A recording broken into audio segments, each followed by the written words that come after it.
Isang araw, isang kabataan ang nangangailangan ng isang paupahan.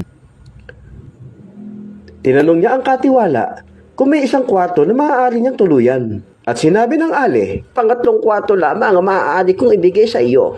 Hindi na maaari pang tuluyan ang pang-apat na kwarto. agad na nagpasalamat ang kabataan. Maraming salamat po, Manang, at meron na akong matutuluyan. Dahil sa pagod maghapon, huminga agad ang kabataan. Hanggang sa... Ano kaya yung maingay sa kabilang kwarto?